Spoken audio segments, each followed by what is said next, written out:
What's up, guys? Welcome back to the ranch. All right, ranchers, I tried filming this yesterday on my way out from the hunt, and it was just too windy and I wasn't getting the right sound I was looking for. So I came back, same spot, try to film again for you today. We're talking about getting into the woods. How do you do it? What is the right steps?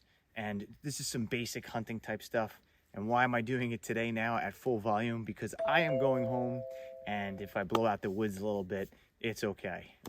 So I'm not back until the opener, which is in about 2 weeks. So we'll be switching from bow to rifle then. But let's get into getting into the woods. You want to get into the woods without spooking game. One of the first things I like to know is which way is the wind going on my property. We have the wind going that way. You could see the 2-track behind me. That's my access point on my property line, and my wind is blowing into my neighbors because I'm hunting everything in my property that way. We're going to try to access on an access trail that I consider good access. It's this 2-track behind me that's clear of sticks and debris, so I consider it good. But it's fall, it's hunting season, leaves are down, and it's dry. So the leaves are like glass or Rice Krispies. And how do you access your woods? Well, I try to do a few steps and get to tree, like somewhere between 6 to 10, and stop for about 10 seconds and listen and take in what is happening in the woods around me as I made a slight disturbance. I'm trying to come off as a deer or as a turkey. So to get into your woods without spooking game, there's a couple of things you'd want to do. What I do is I create like a 2-track property bordering road that I can access from the outsides of my property. Sometimes it doesn't always dictate that you can do that. Other things that you can do is clear out sticks, clear out a path ahead of time. So again, it's not something you could always do, but I try to do it here at the ranch. You can see the 2-track, 2 lanes going up, and I walk in that way. What we're going to do is talk about some technique.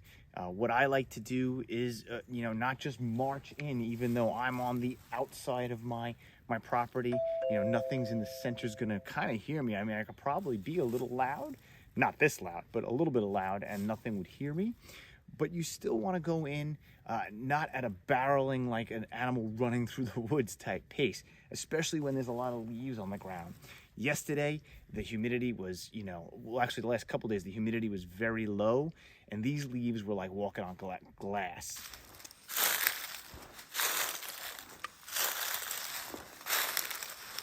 Today, the humidity went up a little bit, so there's a little more moisture in the air, and the leaves are much quieter. You can hear me moving my foot around it. And I know you're saying that doesn't sound that quiet, but it is significantly quieter than yesterday. So how do we get into the woods? What I usually do is I try to do a method of a few steps and stop. Or do like preferably, think about like 6 to 12 steps. It's not a hard rule on that. My favorite thing to do would be to move, if you could see in the background, from one tree to the next tree and stop. And I stop for about like 6 to 10 seconds at each tree. And I like to hang out there and stop for a moment and look around and listen.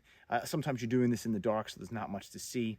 But I'll even close my eyes and I'll just listen to what's going on in the darkness when I stop.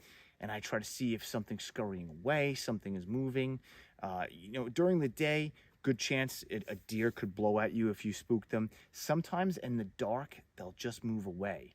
It's pretty interesting how their persona and characters change a little bit in the dark, because they may not see you either, so they move off. What I hear a lot of hunters do in that situation is they actually will, if it's a lot of leaf noise, they'll use a turkey cluck, turkey cut, like try to make some noise, so whatever herd you might think, oh, that's another turkey moving around, so no big deal.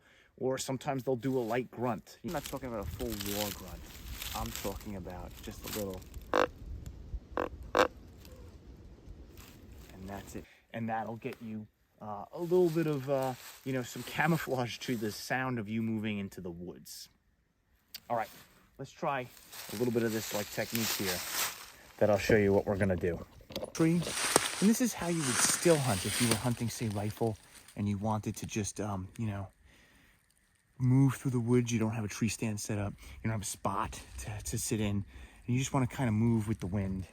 You'd be able to just take a few steps from one tree very slowly. I mean, I'm making noise because the leaves are like dry and brittle, but as little as possible, slow movement. It's not a race. And then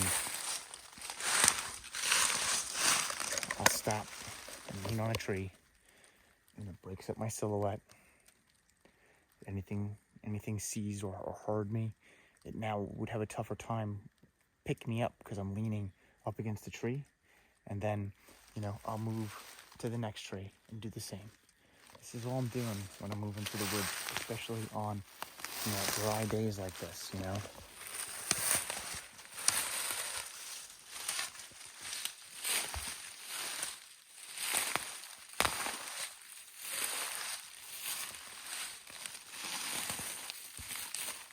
Again, I would stop, lean on the tree, get my camouflage in the silhouette, survey what's going on in my area as I'm moving in. All right, guys, that's access and moving into and out of the woods. Be quiet, be slow. It's not a race. I know the sun's coming up sometimes if you're going in the dark and you want to beat it, but it's better to do it right than to do it fast.